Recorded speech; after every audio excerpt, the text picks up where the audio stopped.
The Lil Durk murder for hire trial just reached the part that actually matters. Boogie's lawyers are trying to get count 4 dismissed, and Durk joined that motion for a reason, because this one charge controls the time, the leverage, and how hard the government can really come down. Stay to the end, because once you understand what count 4 actually does and why the law just shifted, you'll see why this fight matters more than anything else in the trial. Let's go. So here you go right here. This is Boogie, Asa Houston. Defendant Asa Houston's supplemental authority in support of motion to dismiss count 4. Scroll on over and it says, Defendant Asa Houston respectfully submits the second notice of supplemental authority in further support of his motion to dismiss count 4 of the second superseding indictment. This notice advises the court of a new controlling en banc decision from the Ninth Circuit, United States versus Gomez, and which materially strengthens Mr. Houston's argument that stalking under 18 U.S.C. 2261A does not qualify as a crime of violence under 18 U.S.C. 924C and cannot survive analysis under Borden versus United States. The Ninth Circuit's en banc decision in Gomez confirms that offenses permitting reckless conduct cannot qualify as crimes of violence after Borden. So count 4 is the gun charge under 18 U.S.C. 924C, and this charge that creates the biggest danger in the case. This law comes with mandatory time, meaning the judge has no choice. If someone is convicted under 924C, the sentence must be added on top of everything else. The minimum is 5 years just for possessing the gun, and then 7 years if it was brandished, and then 10 years if it was fired. Those years are automatic and consecutive. This gun charge only works if the main offense is legally defined as crime of violence. Federal stalking under 18 U.S.C. 226A can be committed recklessly, not intentionally violent. Under new court rulings, crimes that can be committed recklessly do not qualify as crimes of violence. If stalking is not a crime of violence, then 924C cannot apply. That means count 4 collapses, and when count 4 collapses, the mandatory years or mandatory life exposure tied to it disappear. The case obviously is going to move forward, but the automatics, forced punishment, is gone, and sentencing becomes discretionary instead of guaranteed. Crazy shit. We just basically are getting life sentence gone. Like a Mando life sentence is gone. But what's not gone is this goddamn QR code for y'all to win. The #1 freaking app in the store for you to make money on. Go look at the reviews. You ain't even got to download the app. Before you do, though, hit that QR code or tap the link in the description. Get $5 on Nash. Go read the reviews. They speak for themselves. That's free cash, man. Check it out. Check it out. Let's get on to the next one. In Gomez, the Ninth Circuit sitting en banc held that California Penal Code 245A1 is not a crime of violence because it does not require the intentional application of force against another person. Gomez slipped up at 3, applying Borden. The court reaffirmed that the elements clause requires a means greater than recklessness, and that statutes criminalizing conduct that can be committed without a purposeful or knowing application of force categorically fail to qualify as crimes of violence. Gomez slipped up at 15. The en banc court was explicit. After Borden, a statute fails the elements clause if it permits conviction where the defendant need only intentionally commit an act while the application of force or resulting harm may occur recklessly or unintentionally. ID Gomez thus confirms that courts must look not to the seriousness of that outcome, but to whether the statute requires a deliberate targeted use of physical force against another. This holding squarely reinforces Mr. Houston's argument. Section 2261A criminalizes courses of conduct often involving communications or electronic activity that need not involve any issue, attempted use, or threatened use of physical force. As the Fifth Circuit recently recognized in United States versus Elkins, even when death results, the statute does not require that force be intentionally directed at a person. United States versus Elkins, and then it says Gomez makes clear that this defect is fatal under Borden. After Gomez, the rule is simple. The law does not care how bad the outcome was. It only cares how the force was applied. The court said a crime is not a crime of violence unless it requires a deliberate, targeted use of physical force against another person. If a statute allows conviction where harm happens recklessly, unintentionally, or accidentally, it fails the test under boarding. That's why this hurts the government's case. Federal stalking under 18 U.S.C. 22618 often involves messages, online activity, or patterns of conduct, and it does not require any intentional use, attempted use, or threat of physical force, even if serious harm happens. Death as well. So the law still doesn't require that force be intentionally aimed at someone. Courts don't get to look at how serious the result was. They had to look at what the statute actually requires. And that flaw, the court says, is fatal, which sets up exactly what happens next. It's crazy. Gomez undermines the government's attempt to salvage 226A2A. The government has argued that 226A2A, the reasonable fear of death or serious bodily injury prong necessarily involves the threatened use of physical force and therefore survives boarding. Gomez forecloses that reasoning. Damn. Okay. Let's see what we got. My bad, y'all. I'm just reading this and just kind of reacting in real time. My bad. Applying boarding, the court explained that even where conduct will probably indirectly result in harm, a statute does not qualify as a crime of violence if it lacks a mens rea, pardon me. Damn, I read that wrong on the other side. Lacks a mens rea requiring purposeful or knowing force. Gomez slip up at 15, section 2261A2 suffers from the same defect. It requires intent to harass, intimidate, or place a person in fear, but not an intent to use or threaten physical force. Under Gomez, that mismatch between mens rea and force is dispositive.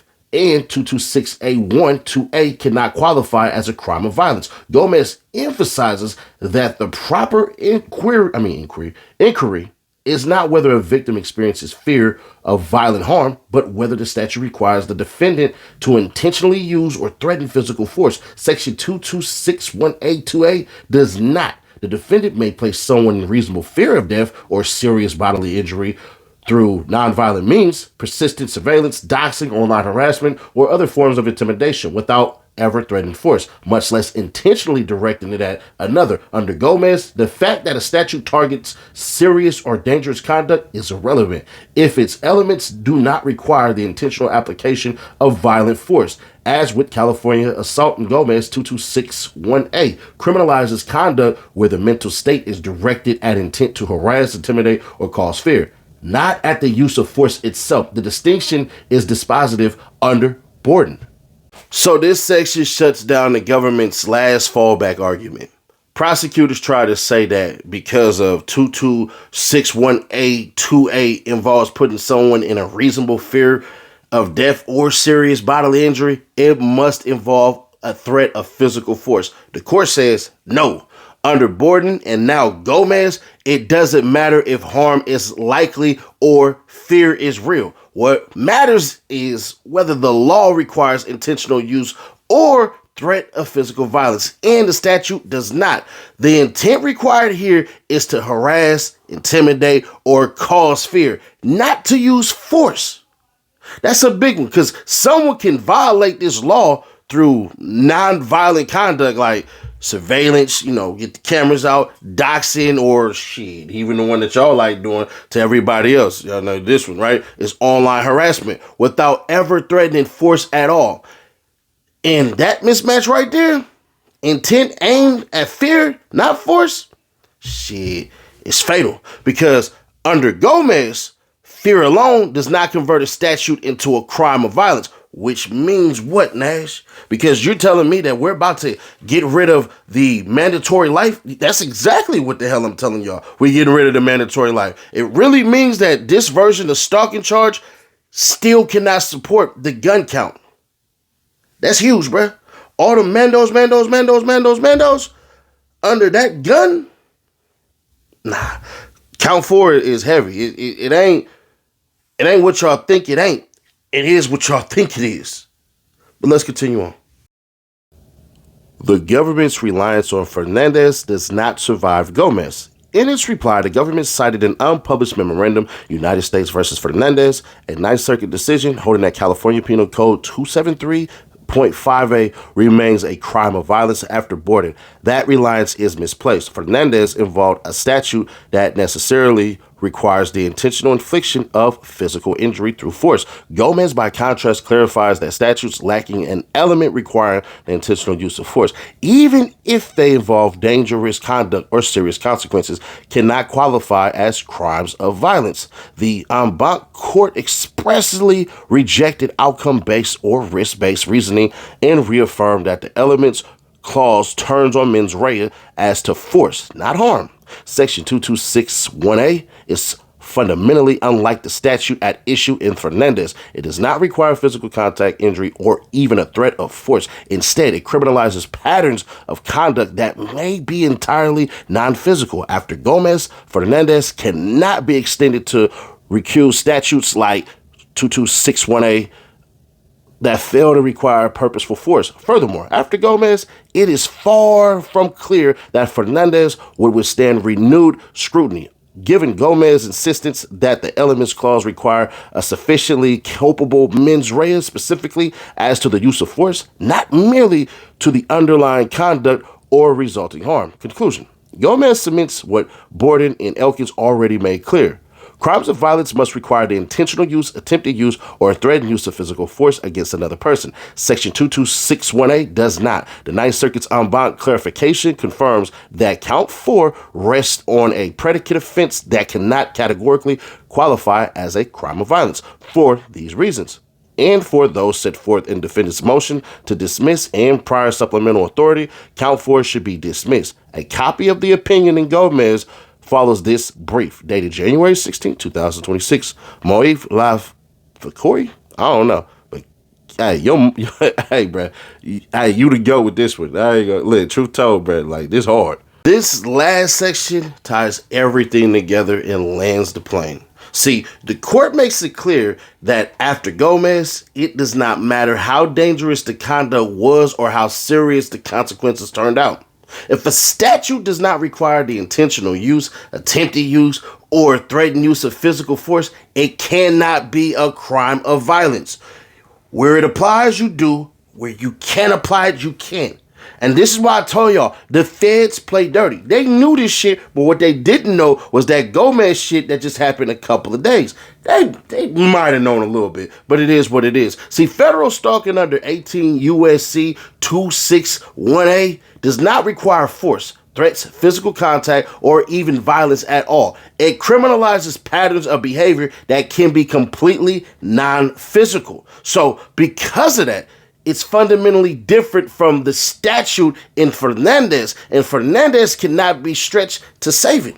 See, they probably gonna reach back and they probably set it up like, oh, we're gonna go back to the Georgia shit. We're gonna try to fake way put the Illinois shit. But see, under Gomez, it reinforces what Borden and Elkins already said. See, courts must look at intent to use force, not harm, not fear, or the outcome. And since count 4 is built on a predicate offense that legally fails this test, it can't even stand, bro. I'm like, damn, for real? Yeah, nah, that's out. And for that reason, man, the court has actually dismissed the count 4 in its entirety, and I really believe that they gonna get this one.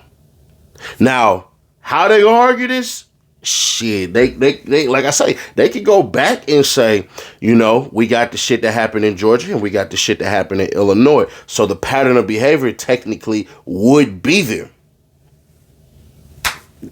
That's how I would come at it. I'm just going to be honest. But, you know, I'm a hood lawyer, not a fed lawyer, not a state lawyer. So now, I got to ask you, if the law says intent matters more than the outcome and stalking doesn't legally require force, should a gun charge that carries mandatory life even exist here?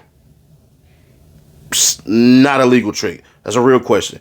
Drop your thoughts in the comments because I already know this was about to split people straight down the middle. Because some of y'all will say, yeah, Quando Rondo was shot at that gas station and the niggas that killed him outside of Dirt, shit, you know, he paid him. Then yeah, but it is what it is. If this breakdown helped you actually understand what's going on, hit that like button so this video reaches the people who think they know the case but actually don't.